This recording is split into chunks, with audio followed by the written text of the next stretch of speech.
Hukum set. Nombor perpuluhan yang boleh ditukar kepada pecahan ialah nombor nisbah.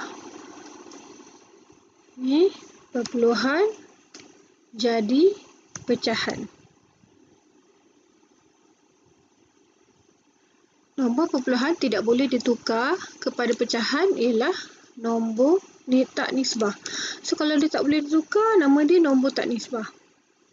Nombor dengan simbol radikal jika nilainya ialah integer atau perpuluhan berulang adalah bukan set.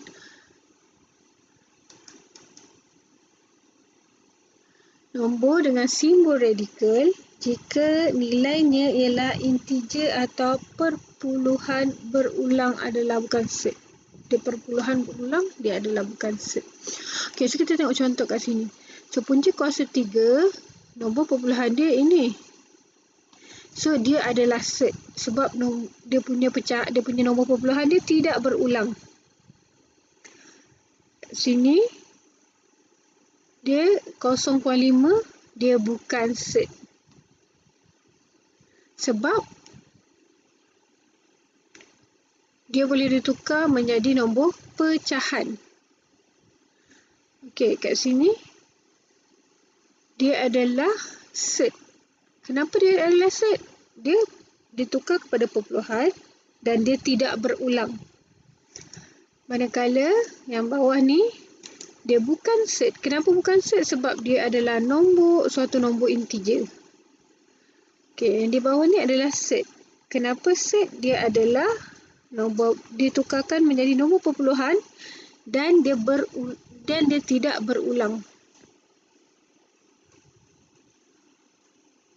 Okey. Kita pergi kepada penukaran perpuluhan berulang kepada pecahan. Okey, macam mana kita nak tukarkan perpuluhan berulang kepada pecahan? Macam ni.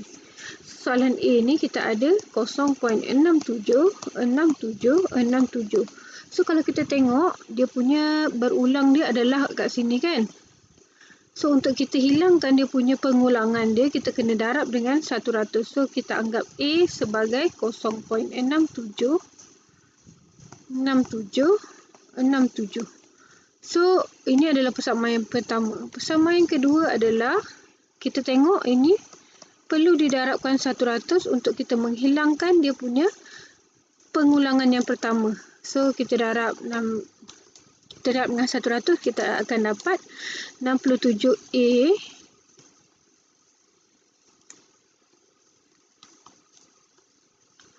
sama dengan 67.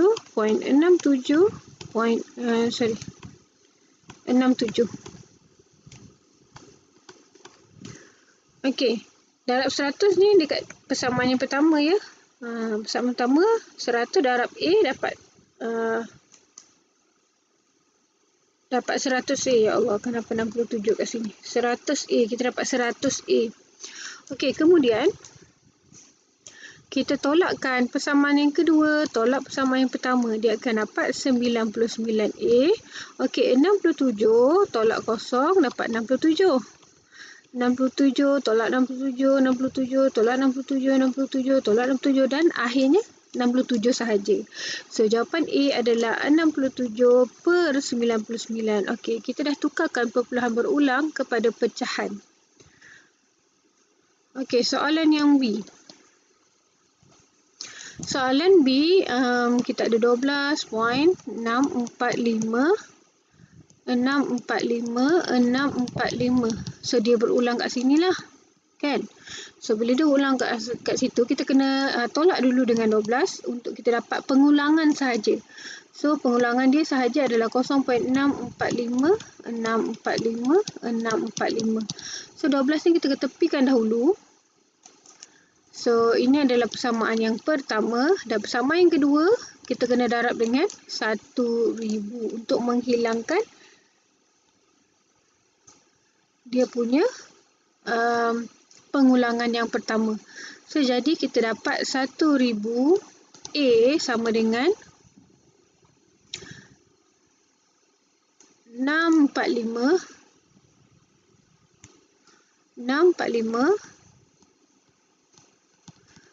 dot 645 645. Okey, so kita boleh tolak macam biasalah. 1000 tolak A, kita dapat 999A. Sama dengan 645 tolak 0, 645. Dan seterusnya ini tolak ini, dia akan jadi kosong. So, kita dapat A sama dengan 645 bahagi dengan 999.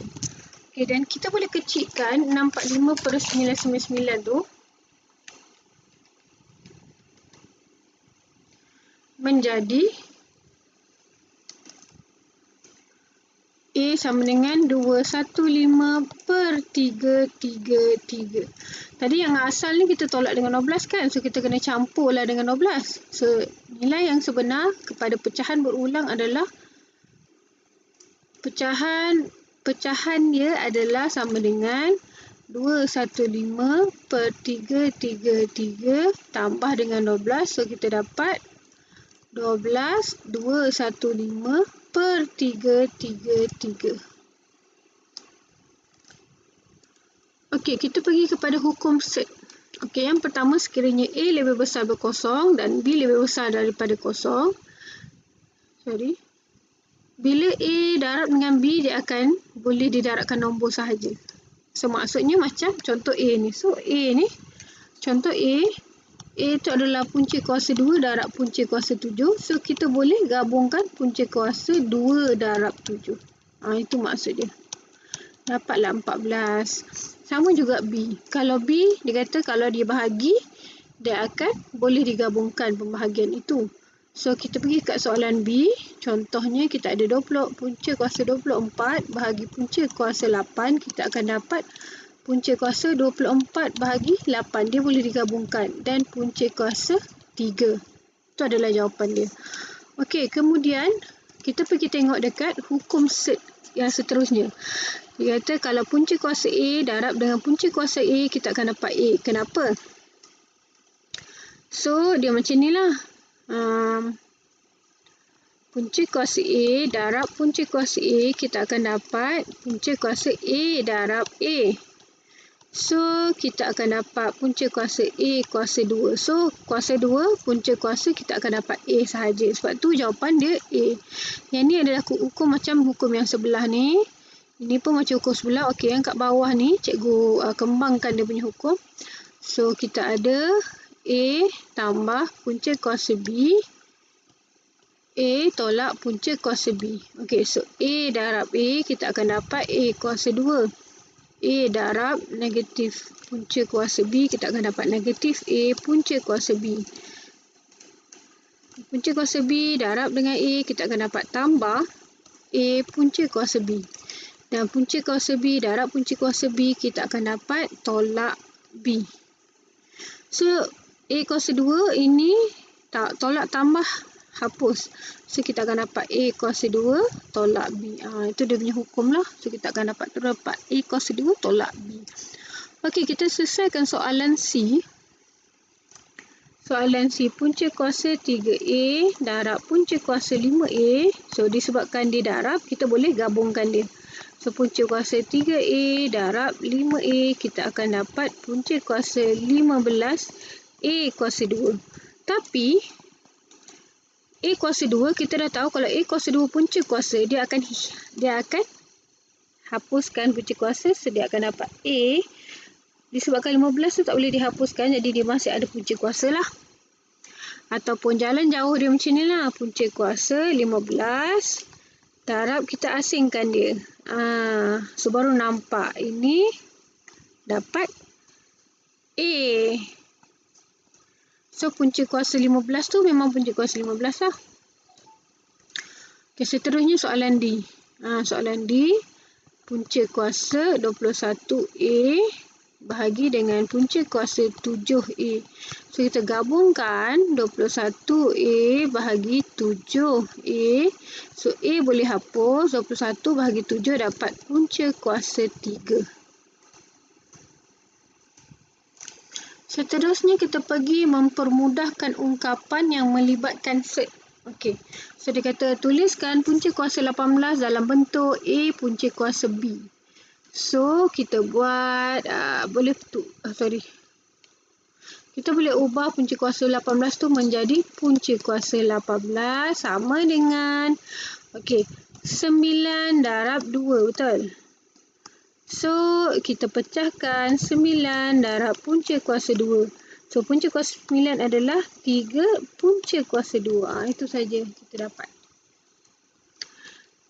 Dapatlah A dan B dengan A ialah nilai yang paling besar. Ni maknanya kat sini kan disuruh ubah menjadi A punca kuasa B. So, A ni mesti nilai yang paling besar. So, 3 lebih besar daripada 2. So, kita memenuhilah mempermudahkan ungkapan yang dia minta ni. Seterusnya kita pergi kepada operasi penambahan dan penolakan dalam set. Soalan A. Kita mesti ikut hukum set tu tadi ya. Cikgu salin dulu soalan dia. Yang ini tadi kita tahu kalau darab dia boleh disatukan. So, punca kuasa 2 darab 3 tambah punca kuasa 6. Tambah tak akan berlaku apa-apa dalam set. Jadi, dia kekal tambah. So, dia dapat kat sini 6 tambah punca kuasa 6. So, dia dapat 2 punca kuasa 6. Macam mana boleh dapat 2 punca kuasa 6? Kadang-kadang pelajar tak nampak. Jadi, kita nampakkan macam ni. Katakanlah punca kuasa 6 tu adalah A. A tambah A, kita dapat 2A kan? Samalah maksud dia dengan yang ini. Soalan B. Punca kuasa 7 dalam kurungan 6 tolak punca kuasa 7. So, kita darabkan ke dalam. Kita akan dapat 6 punca kuasa 7 tolak punca kuasa 7 kuasa 2 sebab dia didarabkan. So, kita akan dapat 6 punca kuasa 7 tolak 7 sebab punca kuasa 2. Punca kuasa tu hapus. Kemudian C. Punca kuasa 18 tolak punca kuasa 8. So ini kita pecahkan kedua-duanya sekali. So kita boleh buat punca kuasa 2 darab dengan 9 tolak punca kuasa 2 darab dengan 4. So kita pecahkan punca kuasa 2 darab punca kuasa 9 tolak punca kuasa 2 darab punca kuasa 4. Kita dapat ni dapat jawapan 3 punca kuasa 2 tolak ini kita dapat 2 punca kuasa 2. So 3 tolak 2 dapatlah punca kuasa 2. Kalau tak nampak cikgu ubah punca kuasa 2 tu menjadi A. Ni cikgu ubah jadi A. Ini pun cikgu ubah jadi A. So kita akan dapat 3A tolak 2A sama dengan A. So A itu adalah punca kuasa 2 lah. Seterusnya kita pergi pada D. D. 6 tambah 2 punca kuasa 2. 1 tambah 3 punca kuasa 2.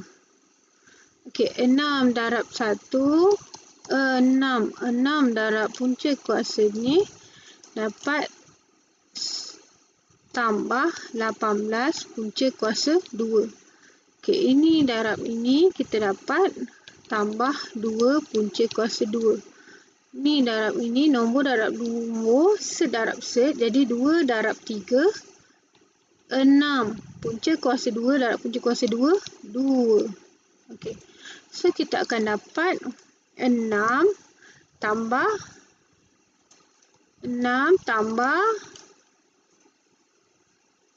12.